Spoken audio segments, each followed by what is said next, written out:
Hi, welcome back to my channel. Today we will be discussing about the Java 8 Stream API and the power of functional programming.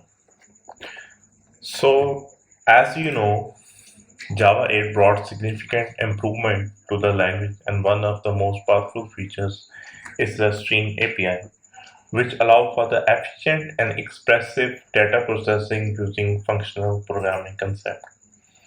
Today we will cover about Java 8 Stream API, key concept of streams, stream operation, common use cases, performance benefit, best practices, and QA.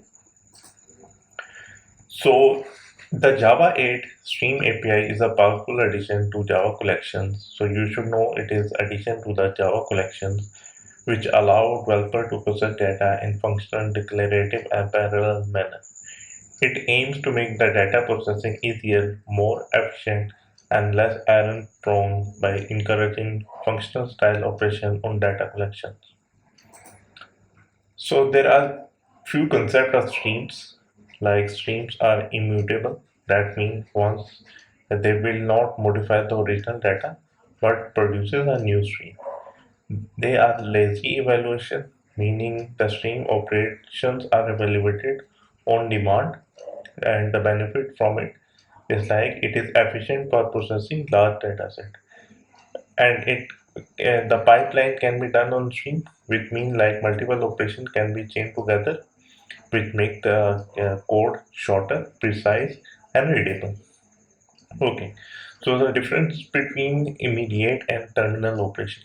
So in the streams, there are two things. Like in the stream, either the operation can be continuous, like it is pipelined, like you have used map, filter, and sorted in a sequence. In the terminal operation, it means it is the after that operation, it will the stream will end. For example, for each, collect, and reduce. So these are called terminal operations. Okay.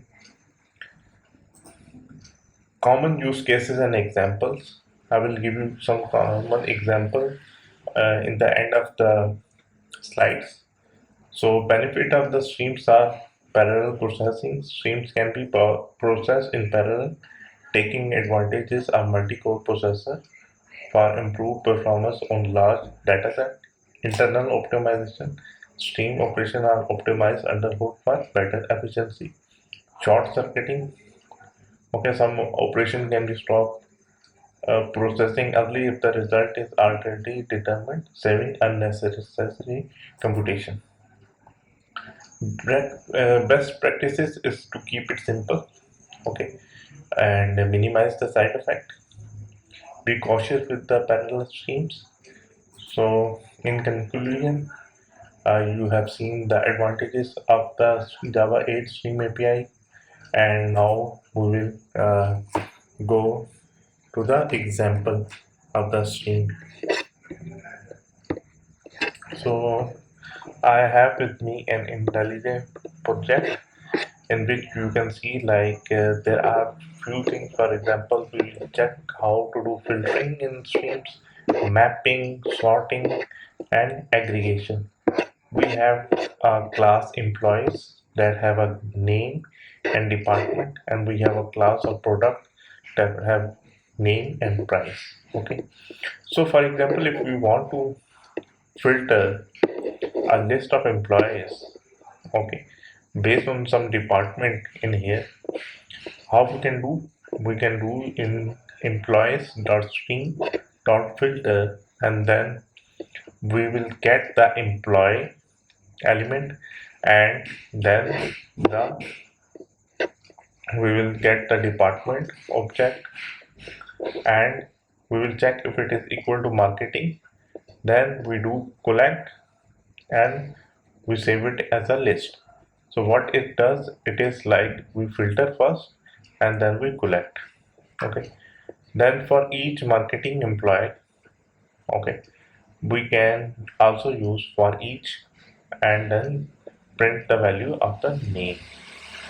Okay, so what it will do is like you can see the employees list was original, it is not overwritten.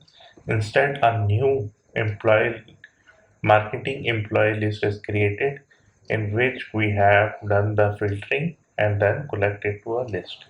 So because the streams are immutable, it will not do any changes to employees. It will create a new marketing employee. Okay, then we do the print. And for mapping, you can see like we have a list of names. Okay, and then we create a string and then map this. And in mapping, we say like for each string we change it to uppercase and we then collect it to our list. So you can see like in here the list is names and then a new list is created, upper names. Okay, this is done as a mapping. So sorting, for example, we have a list of product with name and price and we want to sort it. How to do? We can do product as string dot sorted and then using the comparator and using the price field of it for each and then we print the value. Okay, aggregation, for example, there is a list of integer. Okay, and we want to reduce, and what we do, we sum the integers. So for example, when this code is run, you can see in the first case it only check for the marketing where the department is marketing and only print those values. In the mapping, it will print all the values, but in uppercase, in sorting, it is by default sorted in ascending order. We did not give any order, so it will do in ascending order. Okay, and then in aggregation, you can see the sum of numbers. So here was a short video for streams. For further information on Java concepts, subscribe to my channel. Thank you so much.